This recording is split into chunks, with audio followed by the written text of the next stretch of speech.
Hello everyone. So I do videos in all sorts of places, right now I'm actually in somebody's office while waiting to do a particular shoot. There's a program that I do called A Place at the Table, which shows on News Central. I think it's for DSTV channel 422 Sundays at 8 p.m. That's when it shows. Anyway, I'm not doing advert for them. No, I'm not doing advert. I'm just mentioning that. So while we're waiting, and of course I need to do this shoot. Like I always say, thing that you need to do, one has to just get on and do it. No excuses. There are no excuses being accepted. Excuses, by the way, I like shoes, and you always get the one that fits. And if you're used to not doing what you're supposed to do, there are millions and one excuses that you can always get from.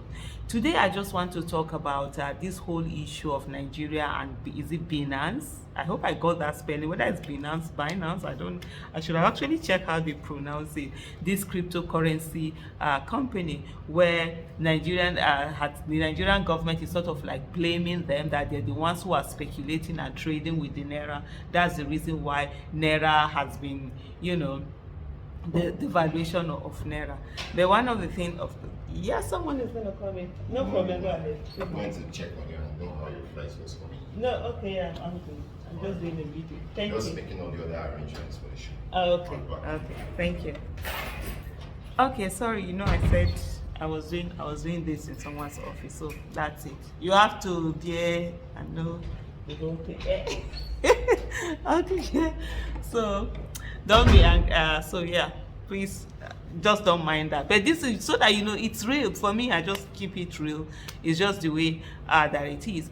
So on this whole crypto, it's blaming the cryptocurrency as saying because people are using, they are speculating on it and all sorts of things. That's why the Naira has sort of like been going haywire, the valuation and the way Naira has been falling. And so the Nigerian government invited officials of the company to have a talk with them, and they came into the country, and Nigerian government, the National Security Advisor, who by the way focuses on everything other than the security that he's supposed to take care, be advising on, then arrest them, seize their passports, international passports.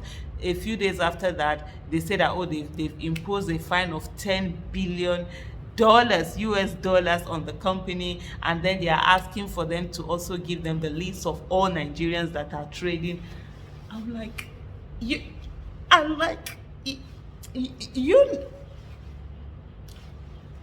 okay.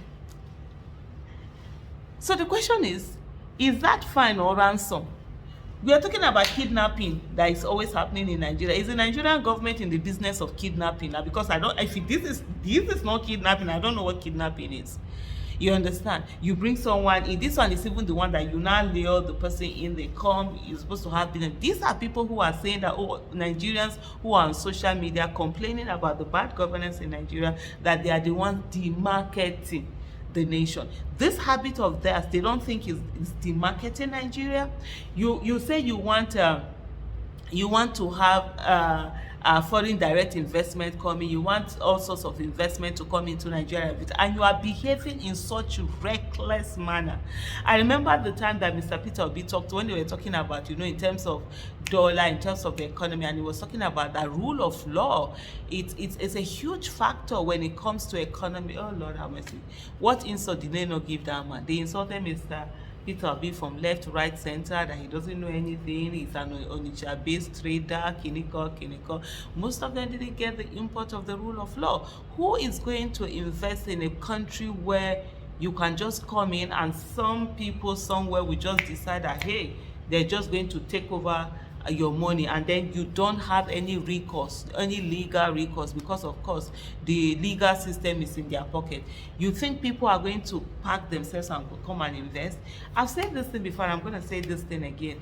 When you're talking about investment, people who are going to invest, they do their homework. They're not going to put their monies where all sorts of things, anything can happen, where there are no rules, no rule of law, nothing. They're going to ensure they put their money where they can make their money. And uncertainty is something that kills business more than any other thing. Forget say something whether the economy is bad or good or whatever, that can be managed. You see this uncertainty where you don't even know what is going to happen. You wake up in the morning a different thing, afternoon different thing, evening different thing. It's extremely crazy. It's something that you just can't even begin to imagine how that affects businesses. We've seen recently, and I've done a video on this before. Please help subscribe, share, like. You can check my other videos. Thank you for those who have subscribed and they keep coming back. Thank you for all that you do. If you haven't subscribed, just take a moment and subscribe. You can put on your notification. I put out 3 videos per day and you get notified about them, basically speaking about Nigerian issue, governance, and all of that. And so you see this situation where things are just changing, prices are changing. Nobody is going to carry their money and put it in an uncertain, economy.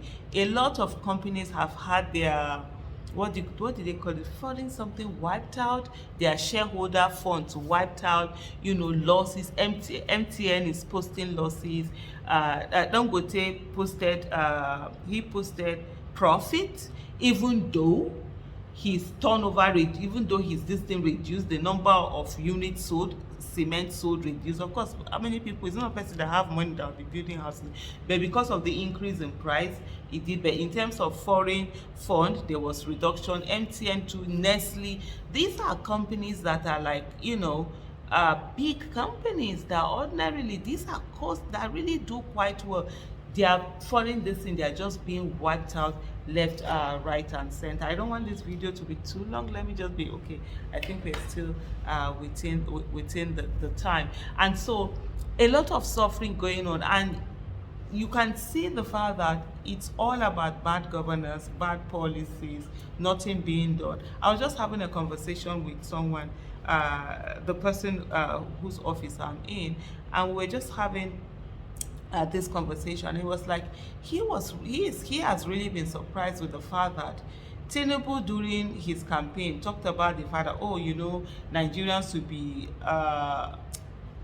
is it conscripted now or made to go into military, the youth and all of that. You would expect, and then that when he was saying, that was when he made that famous agbado, what will you feed them, it doesn't take much and all of that. You expect someone who had said something like that would really be interested in the security and trying to say, okay, how do they recruit people into the military? Because if Nigeria was to recruit, there are a lot of people who are willing to get recruited in the military. And he said something like, recruit even if it's 2 million people into the military, put some of them on reserve, do a whole lot of things. I know that the security situation we have in Nigeria is not because Nigeria cannot fight it, it's because there's collusion between the people that are supposed to fight it and the people who are waging the insecurity.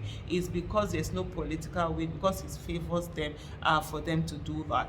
It's just so crazy, all the things that you see that happen in Nigeria. The people who are supposed to prevent crime end up being the ones perpetrating the crime or joining the perpetrators to actually commit those crimes. So as far as I'm concerned, this whole ransom thing, this whole fine thing, it's not a fine, it's a ransom, and Nigeria needs to do better.